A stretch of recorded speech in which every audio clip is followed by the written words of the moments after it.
Hey guys, ang takal natin ngayon ay bakit may mga taong singles gaya ko. Bakit may mga taong single? Reason namin guys, kaya kami single. Kasi na, nagkagusto din naman kami na in love, kaso na broken hearted.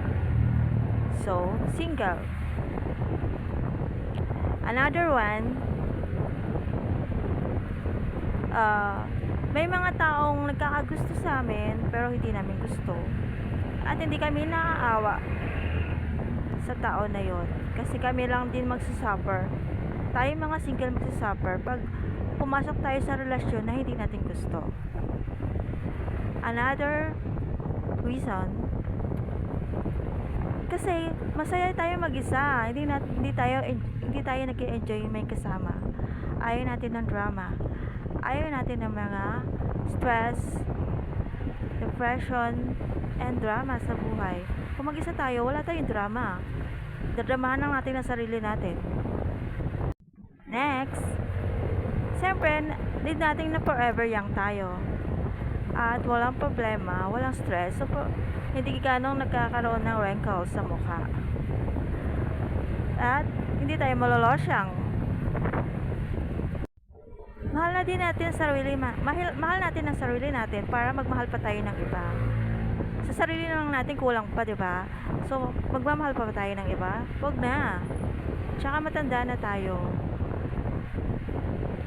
Kaya mga singles ay masaya. Kasi nagagawa natin ang gusto nating gawin. At nakakatulong pa tayo sa iba nating relatives na kailangan ng tulong. Hindi lahat ng relatives ko mayaman. Karamihan dyan, nahihirap lang din. So, yung mga mayayaman kong relatives, pag may problema ako, sila naman yung tumutulong sa akin. So, yung mga hindi ganun kayaman na relatives ko, ako naman yung tumutulong sa kanila. Kagaya ng mga pinsan ko, pag may problema ako, sila tumutulong sa akin, yung mayayaman. Pag mahirap, siyempre hindi na ako humingi ng tulong sa mga mahirap kasi kapos pala din sila.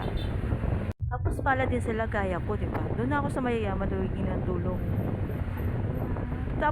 Tapos yung tulong na binigay nila, ibibigay ko na din naman sa iba na mahihirap. Parang, oo, doon ako sumusuklit sa mahirap namin kamag-anak. Mayayaman ko kamag-anak. Okay na sila makatulong, hindi na sila naghihingi ng